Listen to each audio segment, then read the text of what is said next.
Bonjour à tous, bienvenue sur ma chaîne. Aujourd'hui, je vous présente un biscuit super sablé, super bon, avec des noix et du chocolat. C'est une recette vraiment simple, mais vraiment délicieuse et qui se garde très longtemps dans des boîtes à biscuits, hein, et c'est excellent. Donc, je passe à la recette. Alors, les ingrédients, c'est 125 g de beurre mou, ensuite un œuf, mais on sépare le blanc du jaune. Le jaune, on va l'utiliser dans la pâte. Ensuite, un petit verre d'huile, un petit verre de, de maïzena et un verre à eau de sucre glace, la moitié d'un paquet de levure chimique, un sucre vanille et des noix concassées en fait, grossièrement. Alors maintenant, pour faire la pâte, on met le jaune d'œuf, le sucre glace, le sucre vanille sur le beurre mou. Le beurre doit être vraiment mou, hein, pas fondu ni froid, donc bien à température ambiante en fait. On rajoute le sucre glace, l'huile, et on va maintenant mélanger tout ça pour avoir un mélange bien homogène.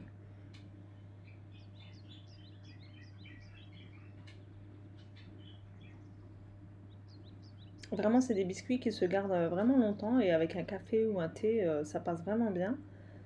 À la place du chocolat, vous pouvez très bien mettre des confitures ou de la marmelade. Franchement, vous pourrez alterner la recette selon vos goûts. Ensuite, j'ajoute un petit verre de maïzena.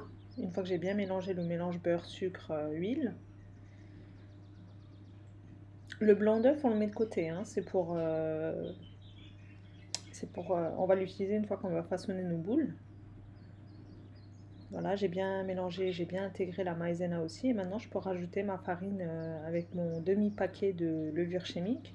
Alors, la farine, il faut l'ajouter progressivement. Il faut qu'on obtienne une pâte qui ne colle plus au doigt, mais qui soit quand même assez molle. Donc, on ne fait pas une pâte très dure. C'est pour ça, le conseil que je peux vous donner, c'est de rajouter la farine progressivement. Même si au début, comme dans la vidéo, vous aurez une pâte assez liquide, bah, vous rajoutez quand même progressivement. Ne mettez jamais d'un coup beaucoup de farine, sinon vous aurez du mal à avoir une bonne pâte en fait. Et là, au fur et à mesure, bah, tant qu'il y a besoin, bah, je rajoute un petit peu de farine. Je pétris et en fonction de ça, bah, de toute façon, vous le remarquerez quoi, hein. Il faut que la pâte ne colle plus au doigt et il faut qu'elle prenne bien forme en fait. Ça, vous allez le voir.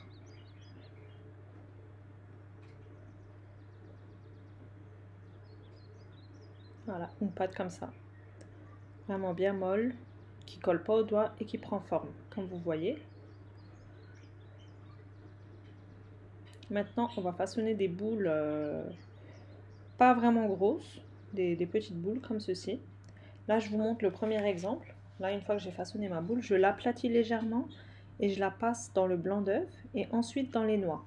À la place des noix, vous pouvez très bien utiliser des amandes, des cacahuètes, des noix de pécan selon ce que vous aimez, hein, ou des noisettes carrément. Là, une fois qu'on les a bien enrobées de noix, on les met sur la plaque de cuisson. Moi, j'ai préféré faire toutes mes boules d'abord parce que mes mains vu qu'elles sont collantes à cause du blanc d'œuf, ben les noix se collent. Donc j'ai préféré faire toutes mes boules à l'avance. C'est plus pratique en fait. Et ensuite, je les ai trempées d'abord dans le blanc d'œuf et ensuite dans les noix. Et ensuite on enfourne à 180 degrés environ 15 à 20 minutes. Franchement, comme je dis, hein, c'est vraiment peu d'ingrédients et vraiment facile à faire. Pas besoin de balance ou quoi que ce soit. C'est vraiment une recette assez basique, assez simple. Et comme je disais, dans les boîtes à biscuits, ça se garde plusieurs semaines, vraiment sans problème. Voilà, comme je disais, je les trempe dans le blanc d'œuf, ensuite dans les noix.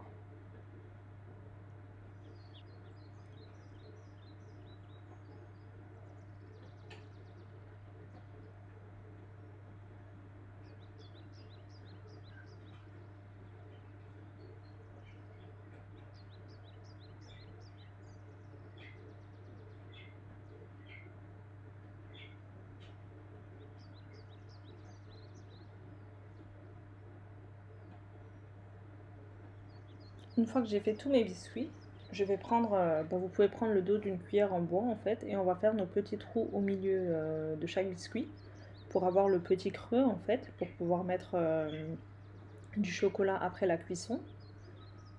Voilà, ou alors vous pouvez très bien prendre le bouchon d'une bouteille à eau, hein, ça marche aussi. Vous aplatissez légèrement. Si la forme se casse un petit peu, ben, il n'y a pas de souci, vous pouvez la recoller avec les doigts, hein, sans problème. Mon four, il est préchauffé à 180 degrés.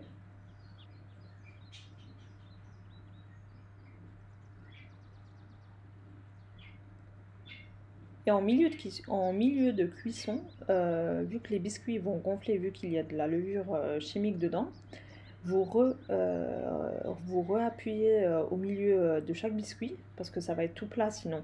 Donc en milieu de cuisson, vous faites cette technique, j'ai oublié de la filmer en fait. Comme ça, à la suite de la cuisson, bah, ils ne regonfleront pas. Comme vous voyez, là j'ai bien le creux, mais c'est du fait que j'ai appuyé en milieu de cuisson en fait. Là ils sont bien dorés comme je veux, donc je peux les sortir du four. J'attends qu'ils refroidissent un petit peu. Surtout ne les touchez pas quand ils sont chauds parce que c'est des biscuits très friables. Ils vont se casser tout de suite en fait. Pendant ce temps, j'ai fait fondre du chocolat noir. Moi, j'ai utilisé du chocolat noir, mais vous pouvez très bien utiliser, comme j'ai dit, du chocolat au lait, blanc, confiture, ce que vous voulez, quoi, hein. Et avec une petite cuillère à café, je verse dans le creux mon chocolat.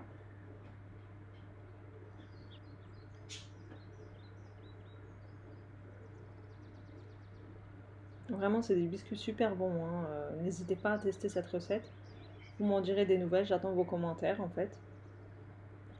N'hésitez pas à vous abonner à ma chaîne si vous êtes tombé par hasard sur cette vidéo, au cas où, hein.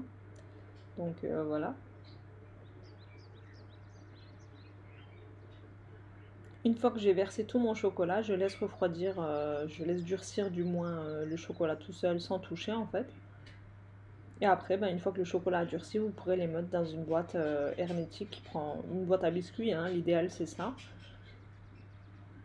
Et ça se garde plusieurs semaines bien frais, tout croustillant, tout friable. Vraiment un délice en fait. Voilà, j'espère que cette vidéo vous aura plu. N'hésitez pas à vous abonner et à laisser un petit like et un commentaire, ça me fera très plaisir. Je vous dis à la prochaine vidéo.